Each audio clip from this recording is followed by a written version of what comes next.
ایک عبادت گزار تھا، رب کے دیدار کے لیے اس نے 40 دن کا چلہ کیا، دن کو روزہ رکھتا، ساری رات قیام کرتا۔ اس چلے کی وجہ سے وہ خدا کی مخلوق سے کٹا ہوا تھا، نہ تو وہ کسی کا جنازہ پڑھنے جاتا تھا اور نہ ہی تو وہ کسی کی عیادت کرنے جاتا تھا۔ اس کا سارا وقت آہذاری اور راز و نیاز میں گزرتا تھا۔ ایک رات اس نے ایک غیبی آواز سنی، کوئی کہنے والا کہہ رہا تھا کہ کل شام کو فلاں بازار میں چلا جانا، فلاں بازار کی فلاں دکان پر جا کر اپنی مراد پا لینا۔ عبادت گزار شخص شام کو وقت مقررہ پر اس بازار میں چلا گیا۔ اس نے دیکھا کہ ایک بڑھیا ہے، اس نے اپنے ہاتھ پہ دیگچی رکھی ہوئی، وہ یہ دیگچی بیچنا چاہتی ہے۔ ایک دکان پر گئی، کہا میں نے دیگچی بیچنی ہے۔ اس دکاندار تانبا ساز نے اس کی دیگچی کو تولا، کہا آپ کی دیگچی 4 ریال کی۔ کہا نہیں جی میں تو 6 ریال کی بیچوں گی، میری دیگچی تو 6 ریال کی ہے۔ دوسری دکان پر گئے، دوسری دکان والے نے بھی ایسا ہی کہا نہیں جی میرا برتن تو 6 ریال کا ہے۔ تیسری دکان پر گئی، چوتھی دکان پر گئی، 10ویں دکان پر جب یہ بڑھیا گئی، دیکھا دکاندار کسی کام میں مصروف تھا، تانبا ساز کسی کام میں مصروف تھا۔ جا کر کہتی ہے بھائی میری دیگچی 6 ریال کی ہے، لیکن دوسرے دکانوں والے کہتے ہیں جی آپ کی دیگچی 4 ریال کی ہے۔ دکاندار نے اس تانبا ساز نے کہا مائی بڑھیا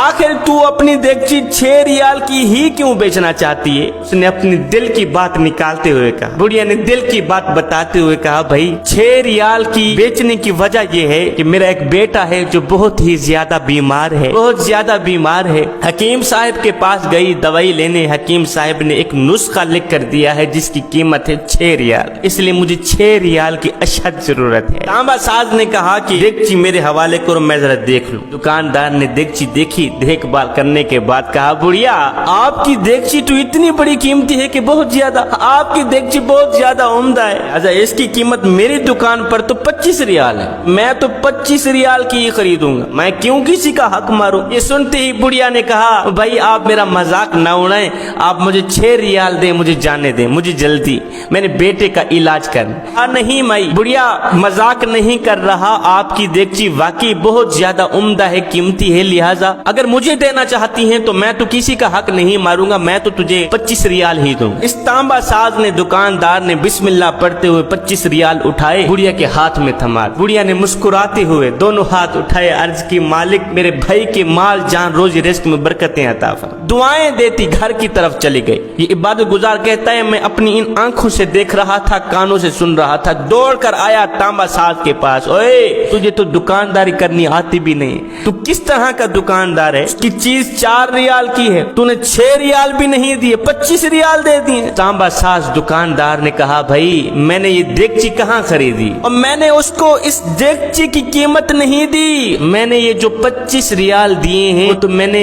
مدد کے طور پر اس کے بیٹے کے علاج کے لیے دیے، میں نے اس بڑھیا کو زیادہ پیسے اس لیے دیے ہیں کہ گھر کے اور برتن بیچنے کی نوبت نہ آئے، 25 ریال اس لیے دیے ہیں کہ یہ پورا مہینہ لگاتار مسلسل اپنے بچے کا علاج آسانی سے کرا سکے۔ کیوں صاحب میں نے کوئی غلط کیا ہے؟ میں نے کوئی نقصان کا سودا کیا ہے؟ ہرگز نہیں۔ 21 ریال میں نے زیادہ دیے ہیں، ایک تو میں نے اس پریشان حال بڑھیا کے چہرے پر مسکراہٹ دیکھی ہے، دوسرا میں نے اس کی زبان پر میرے حق میں نکلتی دعا دیکھی ہے۔ عبادت گزار کہتا ہے اس دکان والے کی یہ باتیں سن کر میں حیران رہ گیا، اسی حیرانی میں گم سم ہو کر میں گھر کی طرف جا ہی رہا تھا، اتنے میں پھر سے غیب سے آواز آئی، کوئی کہنے والا کہہ رہا تھا او عابد چلہ کشی سے آج تک کسی کو اللہ کے دیدار کا شرف نصیب نہیں ہوا، اگر تم اللہ کو پانا چاہتے ہو، اگر تم اللہ کا دیدار کرنا چاہتے ہو تو پھر 4 کام جلدی سے کر لو۔